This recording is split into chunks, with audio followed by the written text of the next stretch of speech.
श्री गणेशाय नमः। उमा महेश्वराय नमः। माता पिता चरण कमलभ्यो नमः। आज बहुत दिनों बाद मुझे ये शुभ समय मिला है। इस दौरान मैं रुद्र संहिता के 32वें अध्याय का अध्ययन कर रही हूँ। आप लोग प्रेम से सुने।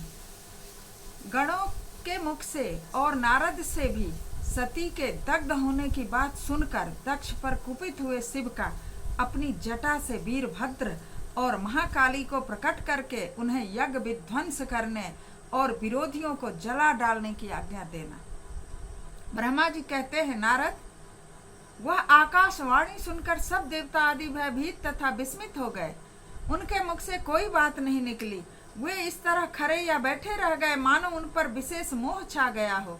भृगु के मंत्र बल से भाग जाने के कारण जो वीर शिवगण नष्ट होने से बच गए थे, वे भगवान शिव की शरण में गए। उन सब ने अमित तेजस्वी भगवान रुद्र को भली भांति सादर प्रणाम करके वहां यज्ञ में जो कुछ हुआ सारी घटना कह सुनाए। गण बोले, महेश्वर, दक्ष बड़ा दुरात्मा और घमंडी है। उसने वहां जाने पर सती देवी का अपमान किया और देवताओं ने भी उनका आदर नहीं किया। अत्यंत गर्व से भरे हुए उस दुष्ट दक्ष ने आपके लिए यज्ञ में भाग नहीं दिया, दूसरे देवताओं के लिए दिया और आपके विषय में उच्च स्वर से दुर्वचन कहे। प्रभो, यज्ञ में आपका भाग न देखकर सती देवी कुपित हो उठी और पिता की बारंबार निंदा करके उन्होंने तत्काल अपने शरीर को योगाग्नि द्वारा जलाकर भस्म कर दिया। यह देख 10,000 से अधिक पार्षद लज्जावश शस्त्रों द्वारा अपने ही अंगों को काट काट कर वहां मर गए। शेष हम लोग दक्ष पर कुपित हो उठे और सबको भय पहुंचाते हुए वेग पूर्वक उस यज्ञ का विध्वंस करने को उद्यत हो गए, परंतु विरोधी भृगु ने अपने प्रभाव से हमें तिरस्कृत कर दिया। हम उनके मंत्र बल का सामना न कर सके। प्रभो विश्वंभर, वे ही हम लोग आज आपकी शरण में आए हैं। दयालो, वहां प्राप्त हुए भय से आप हमें बचाइए, निर्भय कीजिए। महाप्रभु, उस यज्ञ में दक्ष आदि सभी दुष्टों ने घमंड में आकर आपका विशेष रूप से अपमान किया है। कल्याणकारी शिव, इस प्रकार हमने अपना सती देवी और मूढ़ बुद्धि वाले दक्ष आदि का भी सारा वृतांत कह सुनाया। अब आपकी जैसी इच्छा हो। ब्रह्मा जी कहते हैं, नारद, अपने पार्षदों की यह बात सुनकर भगवान शिव ने वहां की सारी घटना जानने के लिए शीघ्र ही तुम्हारा स्मरण किया। देवर से तुम दिव्य दृष्टि से संपन्न हो, अतः भगवान के स्मरण करने पर तुम वहां आ पहुंचे और शंकर जी को भक्ति पूर्वक प्रणाम करके खड़े हो गए। स्वामी, शिव ने तुम्हारी प्रशंसा करके तुमसे दक्ष यज्ञ में की गई सती का समाचार तथा दूसरी घटनाओं को पूछा। तात शंभु के पूछने पर शिव में मन लगाए रखने वाले तुमने शीघ्र ही सारा वृतांत कह सुनाया जो दक्ष यज्ञ में घटित हुआ था। मुने, तुम्हारे मुख से निकली हुई बात सुनकर उस समय महान रौद्र पराक्रम से संपन्न सर्वेश्वर रुद्र ने तुरंत ही बड़ा भारी क्रोध प्रकट किया। लोक संहारकारी रुद्र ने अपने सिर से एक जटा उखाड़ी और उसने रोष पूर्वक उस पर्वत पर दे मारा। मुने, भगवान शंकर के पटकने से उस जटा के 2 टुकड़े हो गए और महाप्रलय के समान भयंकर शब्द प्रकट हुआ। देवर से उस जटा के पूर्व भाग से महाभयंकर महाबली वीरभद्र प्रकट हुए, जो समस्त शिवगणों के अगुआ हैं। वे भूमंडल को सब ओर से व्याप्त करके उससे भी 10 अंगुल अधिक सामने खड़े हुए। वे देखने में प्रलय अग्नि के समान जान पड़ते थे। उनका शरीर बहुत ही ऊंचा था। वे 1000 भुजाओं से युक्त थे। उन सर्व समर्थ महारुद्र के क्रोध पूर्वक प्रकट हुए निःश्वास से 100 प्रकार के ज्वर और 13 प्रकार के सन्निपात रोग पैदा हो गए। तात, उस जटा के दूसरे भाग से महाकाली उत्पन्न हुई, जो बड़ी भयंकर दिखाई देती थी। वे करोड़ों भूतों से घिरी हुई थी। जो ज्वर पैदा हुए वे सब के सब शरीरधारी, क्रूर और समस्त लोगों के लिए भयंकर थे।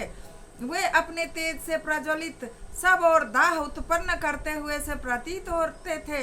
वीरभद्र बातचीत करने में बड़े कुशल थे। उन्होंने दोनों हाथ जोड़कर परमेश्वर शिव को प्रणाम करके कहा।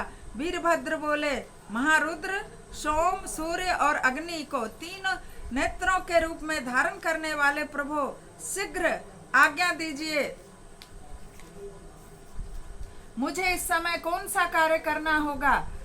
ईशान, क्या मुझे आधे ही क्षण में सारे समुद्रों को सुखा देना है या इतने ही समय में संपूर्ण पर्वतों को पीस डालना है? मैं एक क्षण में ब्रह्मांड को भस्म कर डालूं या समस्त देवताओं और मुनीश्वरों को जलाकर राख कर दूं? शंकर, ईशान, क्या मैं समस्त लोगों को उलट पलट कर दूं या संपूर्ण प्राणियों का विनाश कर डालूं? महेश्वर, आपकी कृपा से कहीं कोई भी ऐसा कार्य नहीं है जिसे मैं नहीं कर सकूं। पराक्रम के द्वारा मेरी समानता करने वाला वीर न पहले कभी हुआ है न आगे होगा। शंकर, आप किसी तिनके को भेज दें तो वह भी बिना किसी यत्न के क्षण भर में बड़ा सा बड़ा कार्य सिद्ध कर सकता है, इसमें संशय नहीं है शंभो। यद्यपि आपकी लीला मात्र से सारा कार्य सिद्ध हो जाता है, तथापि मुझे भेजा जा रहा है, यह मुझ पर आपका अनुग्रह है। शंभो, मुझ में भी जो ऐसी शक्ति है वह आपकी कृपा से प्राप्त हुई है। शंकर, आपकी कृपा के बिना किसी में भी कोई शक्ति नहीं हो सकती। वास्तव में आपकी आज्ञा के बिना कोई तिनका भी हिलाने में समर्थ नहीं है, यह निसंदेह कहा जा सकता है। महादेव, मैं आपके चरणों में बारंबार प्रणाम करती हूँ।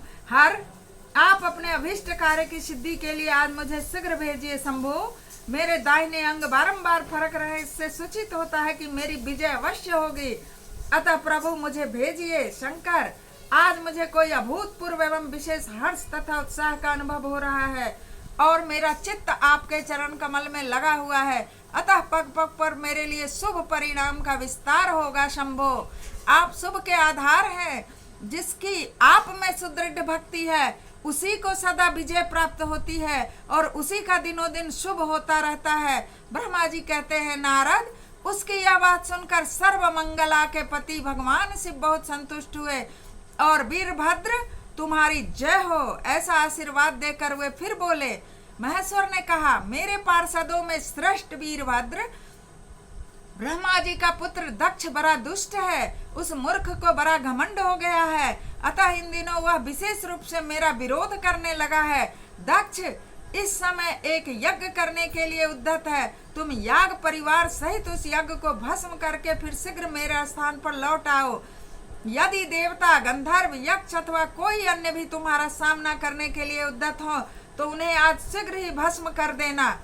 दधीची की दिलाई हुई मेरी शपथ का उल्लंघन करके जो देवता वहां ठहरे हुए हैं उन्हें तुम निश्चय ही प्रयत्न पूर्वक जलाकर भस्म कर देना।